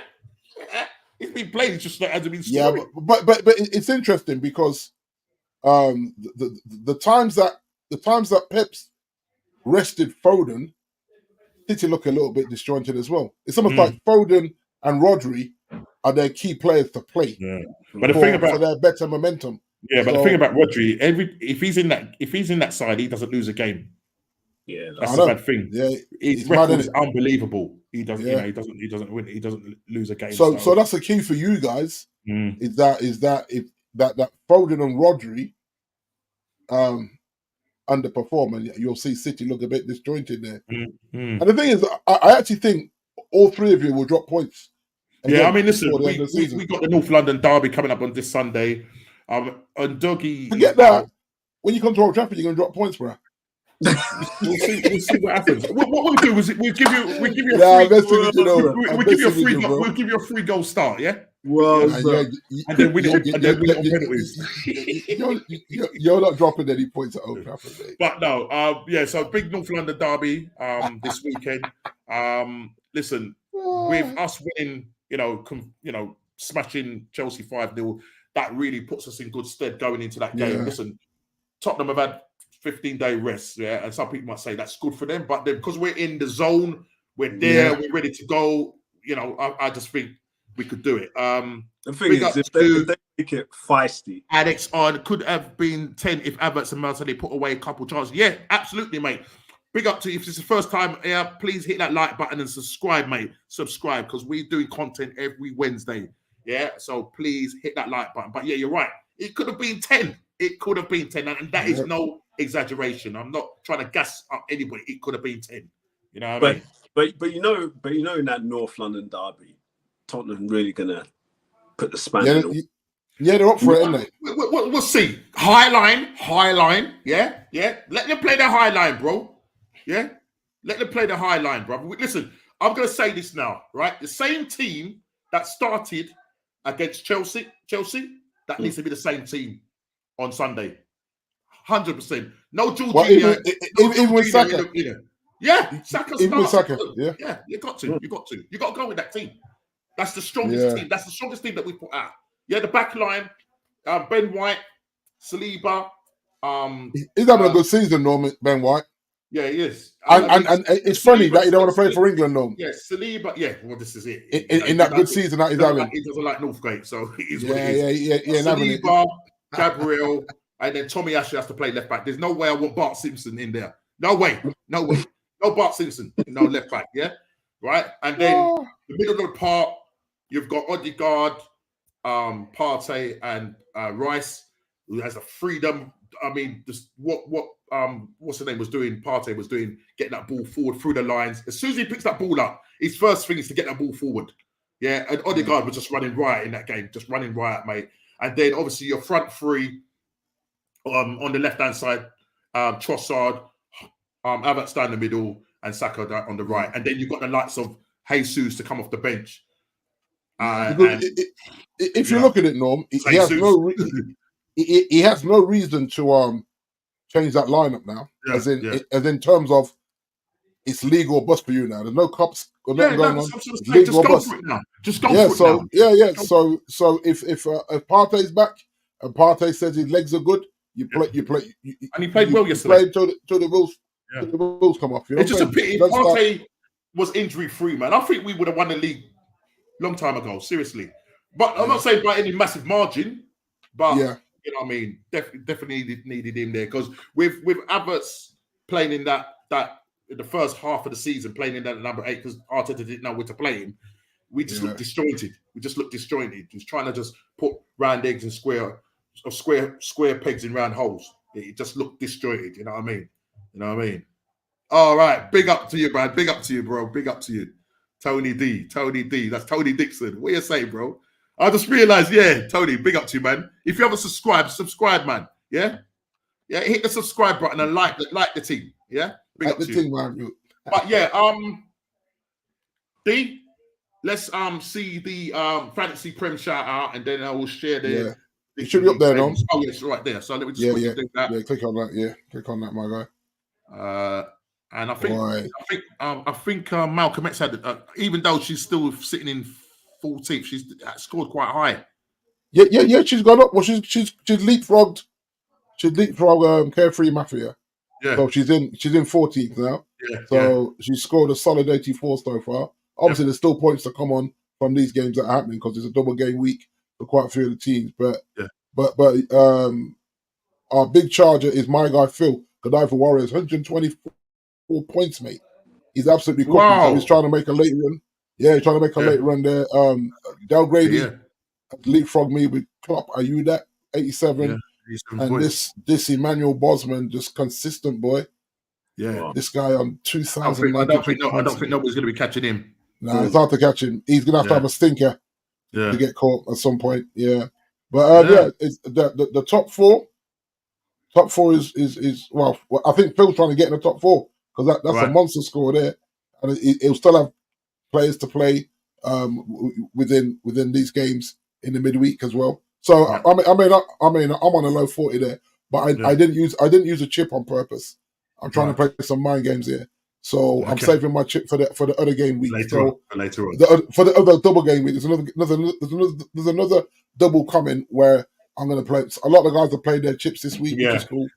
So and just to say, prediction game week 35. I know Ez at the time had put in Arsenal. Chelsea 2, Arsenal 1. That's not actually game week 35. That was just the game in hands because we've already done a prediction for game week 39. So if we can put in our game week 35 predictions this weekend for the weekend games, really appreciate it. 35, 3 to go.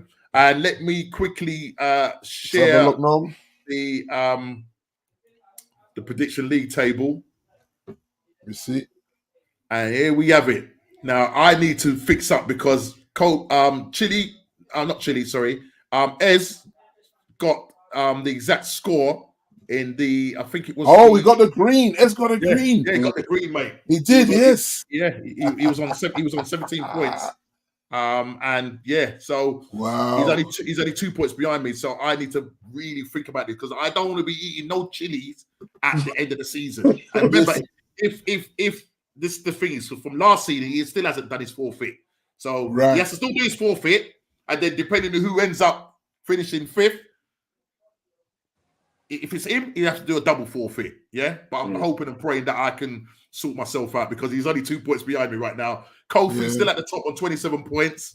Go on, Chile and Big D tied on 25 points, and I'm in 4th place on 22 points. I'm looking at my 3 blues in a row. I'm just not getting the scores right. I'm getting the wins right, but not the scores. The scores are hard to get right this season. Yeah. Very hard. I think I've already had one green. If one or probably one green all season. Yeah. I'm trying to remember if I got a green this season. I think I got one. I think I got one earlier on. I think you've had one, no? Yeah, I think I have. Yeah. The greens are hard to get, man. I think there was one time where I was at the top of the table. But I think with you, Kofi, there was time, I think, where you got 2 back-to-back greens, wasn't it? Yeah. You did. That's where it's put you at the top, you know what I mean? So it's a madness. It's a madness. I think that's all we need now is a green to just make it interesting. If one of us gets a green, to catch up with Kofi. Before the weekend, put in your game week 35. As I said, there was no sign of Ez. There was nothing on the chat to say that he wasn't coming on. I mean, let me just double check. Let me just double check our WhatsApp group because we're like, Annie, are you okay? As Michael would say, Annie, are you okay? I didn't see nothing from Ez. The only thing I did see from him, and that was yesterday when he said, what did he say? He said, this is yesterday after the drubbing. He says, not sure why Norman is so quiet. It's okay to celebrate, brother. Before you ask, and he says, before you ask, potch out. So he's done. He's done with him. He's done. Yeah. Okay, so how can you get involved with it? So if you've got what we can do is because you're the one that's doing it, innit? So yeah, for the either, like, this is what I'll do right now. Yeah. What I'll do, you know, when we do the summer transfer, yeah, I'll set the league up. Then I'll put the link. I'll put the code in the chat, and then I'll go onto the live stream on my phone, and I'll put the link in. So anybody that wants to join it through there. Yeah. So Craig, so basically, next season, obviously we're going to be doing Transfer Daily throughout the summer. But D will, once he sets that up, he will put it in the chat, so you can get involved that way, and just click on the link, and he just can join you onto that. So we'll have if everybody. I'll keep the same league name, everything. So what's going on Fantasy League, that's what it's called, yeah, it will just be a new number, to join, just a new link they'll give out. The league will give out to join, but I'll keep the same league name and stuff like that. Yeah. Cool. Nice one, Greg. People, listen, we've come to the end of the show. Yeah. For those people that are in the chat, fantastic to have you on, and all your comments have been noted and taken. And listen, this week, Sunday, North London derby. Come on, you Gunners. Liverpool go away to West Ham. Everton, you need to do the business tonight, first of all, and then West Ham. And this will be your slot, Kofi. Yeah, this is your slot. Yeah. Yeah. We'll give you a slot every week. Yeah, every week you'll have a slot. Even when the summer comes, you'll have a slot. Yeah. So don't worry, bro. The slot machine is coming. Think about it. Ka-ching, ka-ching. I look at your lineup, Kofi. You started Salah, Diaz, and Nunes up front. Front three. Those are the front three with McAllister, Sabetsalai, and Jones. Okay. Well, let's see. You got Robinson back. I didn't know he was back. Robinson's back. I didn't realize that. He's been back. Let's see. Robinson's back. But people, there's always the 30-minute mark where we see a goal. So we'll see what happens. Ashley Cole. Is Ashley Cole playing? Who's that? Is he playing? Not Ashley Cole. Ashley Young. Sorry. Ashley Young. No, he's not started him. Thank God. Because he hasn't started him. I'm sure in the last one he got sent off. Yeah, so thank God he's not playing. No, he's on the bench. He's on the bench. Oh, he needs to stay on the bench. Yeah, he's on the bench. Stay on the bench. But people, smash that like button, subscribe and share if you're new. And listen, people, we're out. Kofi's going to go and watch the rest of his game. Kofi, FSG out. Big D, Glazers out. Normski TV. People, take care. God bless. And we'll see you next guys. Take care, guys.